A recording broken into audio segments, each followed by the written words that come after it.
first night. It was a wonderful night, such a night as is only possible when we are young, dear reader. The sky was so starry, so bright that, looking at it, one could not help asking oneself whether ill-humored and capricious people could live under such a sky. That is a youthful question too, dear reader, very youthful. But may the Lord put it more frequently into your heart. Speaking of capricious and ill-humored people, I cannot help recalling my moral condition all that day. From early morning, I'd been oppressed by a strange despondency. It suddenly seemed to me that I was lonely, that everyone was forsaking me and going away from me. Of course, anyone is entitled to ask who everyone was. For though I had been living almost 8 years in Petersburg, I had hardly an acquaintance. But what did I want with acquaintances? I was acquainted with all Petersburg as it was. That was why I felt as though they were all deserting me when all Petersburg packed up and went to its summer villa. I felt afraid of being left alone. And for 3 whole days I wandered about the town in profound dejection, not knowing what to do with myself.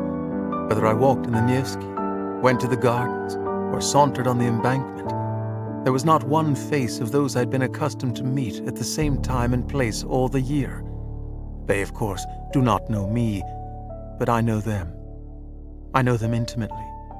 I've almost made a study of their faces, and am delighted when they are gay, and downcast when they are under a cloud. I've almost struck up a friendship with one old man whom I meet every blessed day, at the same hour in Fontanka. Such a grave, pensive countenance. He's always whispering to himself and brandishing his left arm, while in his right hand he holds a long, gnarled stick with a gold knob. He even notices me and takes a warm interest in me. If I happen not to be at a certain time in the same spot in Fontanka, I am certain he feels disappointed. That is how it is that we almost bow to each other, especially when we are both in good humor.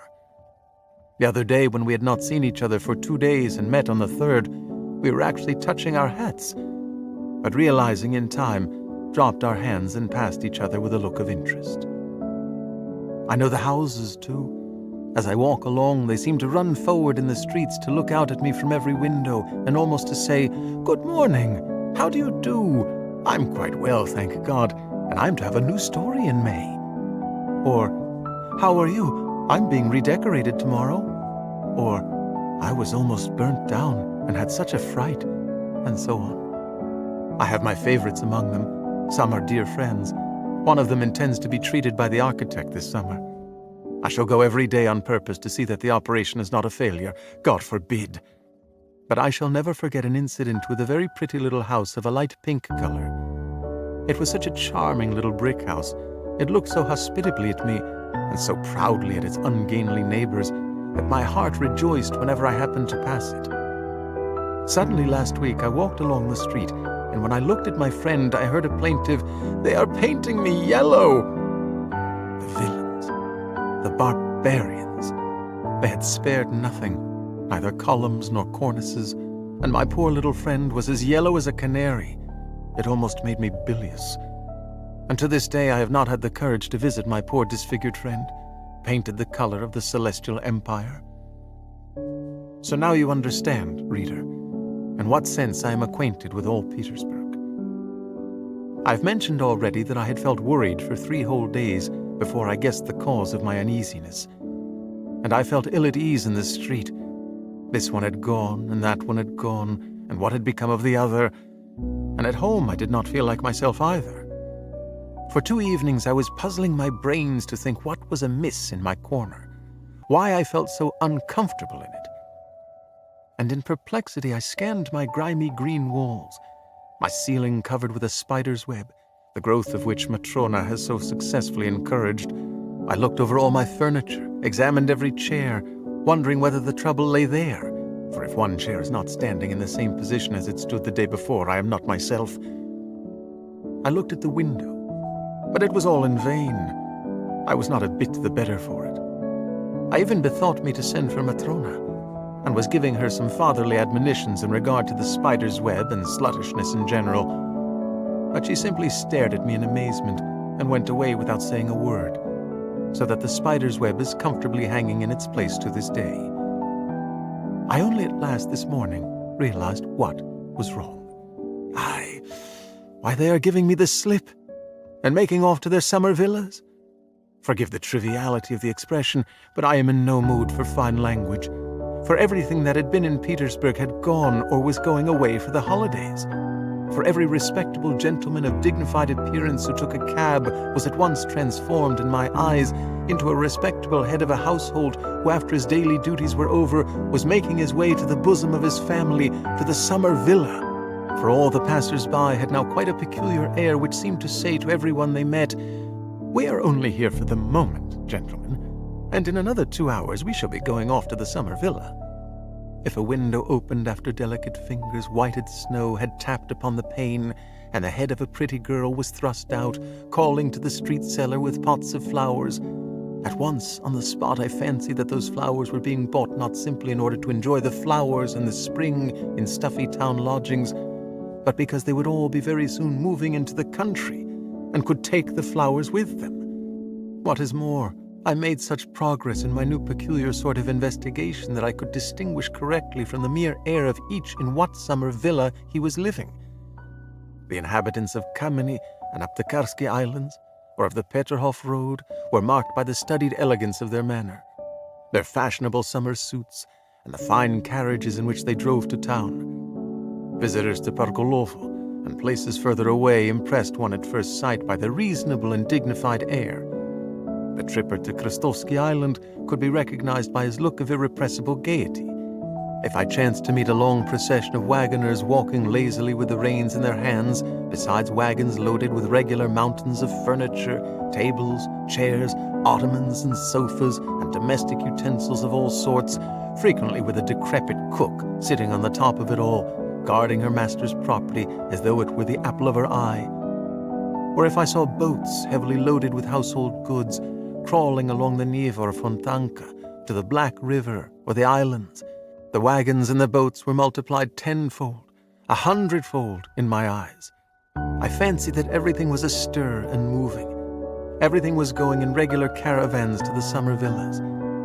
It seemed as though Petersburg threatened to become a wilderness, so that at last I felt ashamed, mortified, and sad that I had nowhere to go for the holidays, and no reason to go away. I was ready to go away with every wagon, to drive off with every gentleman of respectable appearance who took a cab, but no one, absolutely no one, invited me. It seemed they had forgotten me, as though really I were a stranger to them. I took long walks, succeeding, as I usually did, in quite forgetting where I was, when I suddenly found myself at the city gates. Instantly I felt lighthearted, and I passed the barrier and walked between cultivated fields and meadows, unconscious of fatigue and feeling only all over as though a burden were falling off my soul. All the passers-by gave me such friendly looks that they seemed almost greeting me. They all seemed so pleased at something. They were all smoking cigars, every one of them, and I felt pleased as I never had before. It was as though I had suddenly found myself in Italy. So strong was the effect of nature upon a half-sick townsman like me, almost stifling between city walls. There is something inexpressibly touching in nature round Petersburg. When at the approach of spring she puts forth all her might, all the powers bestowed on her by heaven, when she breaks into leaf, decks herself out, and spangles herself with flowers. Somehow I cannot help being reminded of a frail, consumptive girl, at whom one sometimes looks with compassion, sometimes with sympathetic love, whom sometimes one simply does not notice, though suddenly in one instant she becomes, as though by chance, inexplicably lovely and exquisite. And impressed and intoxicated, one cannot help asking oneself what power made those sad, pensive eyes flash with such fire. What summoned the blood to those pale, wan cheeks? What bathed with passion those soft features? What set that bosom heaving? What so suddenly called strength, life, and beauty into the poor girl's face, making it gleam with such a smile, kindle with such bright, sparkling laughter? You go round, you seek for someone, you conjecture, But the moment passes, and next day you meet, maybe, the same pensive and preoccupied look as before, the same pale face, the same meek and timid movements, and even signs of remorse, traces of a mortal anguish and regret for the fleeting distraction. And you grieve that the momentary beauty has faded so soon, never to return, that it flashed upon you so treacherously, so vainly. Grieve because you had not even time to love her. And yet my night was better than my day. This was how it happened. I came back to the town very late, and it had struck 10 as I was going toward my lodgings. My way lay along the canal embankment, where at that hour you never meet a soul. It is true that I live in a very remote part of the town. I walked along singing, for when I am happy I am always humming to myself, like every happy man who has no friend or acquaintance with whom to share his joy. Suddenly, I had a most unexpected adventure. Leaning on the canal railing stood a woman, with her elbows on the rail. She was apparently looking with great attention at the muddy water of the canal. She was wearing a very charming yellow hat and a jaunty little black mantle. She's a girl, and I'm sure she's dark, I thought. She did not seem to hear my footsteps, and did not even stir when I passed by with bated breath and loudly throbbing heart. Strange, I thought. She must be deeply absorbed in something. And all at once I stopped, as though petrified. I heard a muffled sob. Yes, I was not mistaken. The girl was crying. And a minute later I heard sob after sob. Good heavens! My heart sank. And timid as I was with women, yet this was such a moment. I turned, took a step towards her, and should certainly have pronounced the word Madame if I'd not known that that exclamation had been uttered 1,000 times in every Russian society novel. It was only that reflection that stopped me. But while I was seeking for a word, the girl came to herself, looked round, started, cast down her eyes, and slipped by me along the embankment. I at once followed her, but she, divining this, left the embankment, crossed the road, and walked along the pavement. I dared not cross the street after her. My heart was fluttering like a captured bird. All at once, a chance came to my aid. Along the same side of the pavement there suddenly came into sight, not far from the girl, a gentleman in evening dress, of dignified years, though by no means of dignified carriage. He was staggering and cautiously leaning against the wall. The girl flew straight as an arrow, with the timid haste one sees in all girls who do not want anyone to volunteer to accompany them home at night, and no doubt the staggering gentleman would not have pursued her if my good luck had not prompted him. Suddenly, without a word to anyone, the gentleman set off and flew full speed in pursuit of my unknown lady. She was racing like the wind, but the staggering gentleman was overtook her. The girl uttered a shriek, and I bless my luck for the excellent knotted stick, which happened on that occasion to be in my right hand. In a flash, I was on the other side of the street. In a flash, the obtrusive gentleman had taken in the position, had grasped the irresistible argument, fallen back without a word, and only when we were very far away protested against my action in rather vigorous language. But his words hardly reached us. "Give me your arm," I said to the girl, "and he won't dare to annoy us further." She took my arm without a word, still trembling with excitement and terror. Oh, obtrusive gentleman, how I blessed you at that moment! I stole a glance at her. She was very charming and dark. I had guessed right. On her black eyelashes there still glistened a tear, from her recent terror or her former grief, I don't know. But there was already a gleam of a smile on her lips. She too stole a glance at me, faintly blushed, and looked down. "There, you see? Why did you drive me away? If I had been here, nothing would have happened. But I do not know you. I thought that you too—" "Why, do you know me now?" "A little. Here, for instance. Why are you trembling?" "Oh, you are right at the first guess," I answered, delighted that my girl had intelligence. That is never out of place in company with beauty. "Yes, from the first glance you have guessed the sort of man you have to do with. Precisely. I am shy with women. I am agitated. I don't deny it. As much so as you were a minute ago when that gentleman alarmed you. I am in some alarm now. It's like a dream, and I never guessed even in my sleep that I should ever talk with any woman. What? Really? Yes. If my arm trembles, it is because it has never been held by a pretty little hand like yours. I am a complete stranger to women. That is, I have never been used to them. You see, I am alone. I don't even know how to talk to them. Here, I don't know now whether I have not said something silly to you. Tell me frankly. I assure you beforehand that I am not quick to take offense. No, nothing. Quite the contrary. And if you insist on my speaking frankly, I will tell you that women like such timidity. And if you want to know more, I like it too. And I won't drive you away till I get home. You will make me, I said, breathless with delight, lose my timidity, and then farewell to all my chances. Chances?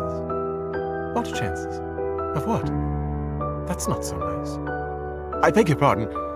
I'm sorry. It was a slip of the tongue. But how can you expect one at such a moment to have no desire to be liked, eh? Well, yes. But do, for goodness sake, be kind. Think what I am. Here, I am 26, and I have never seen anyone. How can I speak well, tactfully, and to the point? It will seem better to you when I have told you everything openly. I don't know how to be silent when my heart is speaking. Well, never mind. Believe me, not one woman. Never. No acquaintance of any sort. And I do nothing but dream every day that at last I shall meet someone. Oh, if only you knew how often I've been in love in that way. How? With whom? Why, with no one. With an ideal. With the one I dream of in my sleep. I make up regular romances in my dreams. You don't know me. It's true, of course, I've met 2 or 3 women. But what sort of women were they? They were all landladies that... But I shall make you laugh if I tell you that I have several times thought of speaking, just simply speaking, to some aristocratic lady in the street when she's alone, I need hardly say. Speaking to her, of course, timidly, respectfully, passionately.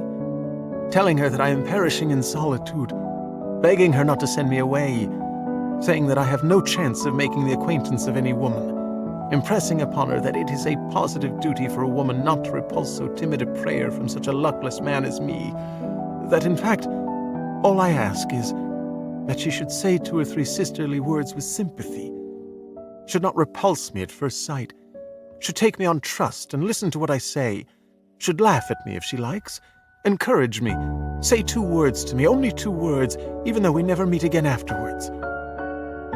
But you are laughing.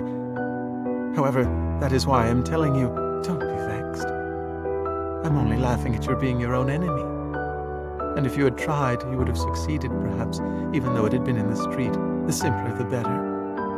No kind-hearted woman, unless she were stupid, or still more vexed about something at the moment, could bring herself to send you away without those 2 words which you ask for so timidly. But what am I saying? Of course she would take you for a madman. I was judging by myself. I know a good deal about other people's lives. Oh, thank you, I cried. You don't know what you have done for me now. I'm glad. But tell me, how did you find out that I was the sort of woman with whom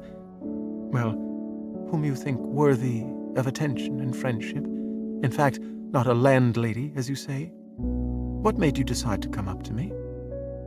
What made me? But you were alone. That gentleman was too insolent. It's night. You must admit that it was a duty. No, I mean before. On the other side. You know you meant to come up to me. On the other side? Really, I don't know how to answer. I'm afraid to... Do you know I've been happy today? I walked along singing. I went out to the country. I've never had such happy moments. Perhaps it was my fancy. Forgive me for referring to it. I fancied you were crying, and I could not bear to hear it. It made my heart ache. Oh, my goodness. Surely I might be troubled about you. Surely there was no harm in feeling brotherly compassion for you. I beg your pardon, I said compassion. Well, in short, surely you would not be offended at my involuntary impulse to go up to you? Stop. That's enough. Don't talk of it, said the girl, looking down and pressing my hand. It's my fault for having spoken of it, but I am glad I was not mistaken in you. But here I am home. I must go down this turning. It's 2 steps from here. Goodbye. Thank you. Surely you don't mean that we shall never see each other again? Surely this is not to be the end? You see, said the girl, laughing. At first you only wanted 2 words, and now... However, I won't say anything. Perhaps we shall meet... I shall come here tomorrow, I said. Oh, forgive me. I'm already making demands. Yes, you are not very patient. You are almost insisting. Listen, I interrupted her. Forgive me if I tell you something else. I tell you what, I can't help coming here tomorrow. I'm a dreamer. I have so little real life that I look upon such moments as this now as so rare that I cannot help going over such moments again in my dreams. I shall be dreaming of you all night, a whole week, a whole year. I shall certainly come here tomorrow, just here to this place, just at the same hour, and I shall be happy remembering today. This place is dear to me already. I've already 2 or 3 such places in Petersburg. I once shed tears over memories like you. Who knows, perhaps you were weeping 10 minutes ago over some memory. But forgive me, I've forgotten myself again. Perhaps you have once been particularly happy here. Very good, said the girl. Perhaps I will come here tomorrow too, at 10 o'clock. I see that I can't forbid you. The fact is, I have to be here. Don't imagine that I'm making an appointment with you. I tell you beforehand that I have to be here on my own account. But, well, I tell you straight out, I don't mind if you do come. To begin with, something unpleasant might happen as it did today, but never mind that. In short, I should simply like to see you, to say 2 words to you. Only, mind, you must not think the worse of me now. Don't think I make appointments so lightly. I shouldn't make it except that... But let that be my secret. Only a compact beforehand. A compact? Speak, tell me. Tell me all beforehand. I agree to anything. I'm ready for anything. I cried, delighted. I answer for myself. I will be obedient, respectful. You know me. It's just because I do know you that I ask you to come tomorrow, said the girl, laughing. I know you perfectly. But mind, you will come on the condition. In the first place, only to be good. Do what I ask. You see, I speak frankly. You won't fall in love with me. That's impossible, I assure you. I'm ready for friendship. Here's my hand. But you mustn't fall in love with me. I beg you. I swear, I cried, gripping her hand. Hush, don't swear. I know you're ready to flare up like gunpowder. Don't think ill of me for saying so. If only you knew. I, too, have no one to whom I can say a word, whose advice I can ask. Of course, one does not look for an advisor in the street. But you are an exception. I know you as though we had been friends for 20 years. You won't deceive me, will you? You will see. The only thing is, I don't know how I'm going to survive the next 24 hours. Sleep soundly. Good night. And remember that I have trusted you already. But you exclaimed so nicely just now, surely one can't be held responsible for every feeling, even for brotherly sympathy. Do you know, that was so nicely said, that the idea struck me at once that I might confide in you. For God's sake, do! But about what? What is it? Wait till tomorrow. Meanwhile, let that be a secret. So much the better for you. It will give it a faint flavor of romance. Perhaps I will tell you tomorrow, and perhaps not. I will talk to you a little more beforehand. We will get to know each other better. Oh yes, I will tell you all about myself tomorrow. But what has happened? It is as though a miracle had befallen me. My God, where am I? Come, tell me, aren't you glad that you were not angry and did not drive me away at the first moment, as any other woman would have done? In 2 minutes, you have made me happy forever. Yes, happy. Who knows, perhaps you have reconciled me with myself, solved my doubts. Perhaps such moments come upon me. But there, I will tell you all about it tomorrow. You shall know everything, everything. Very well. I consent. You shall begin. Agreed. Goodbye till tomorrow. Till tomorrow." And we parted. I walked about all night. I could not make up my mind to go home. I was so happy. Tomorrow.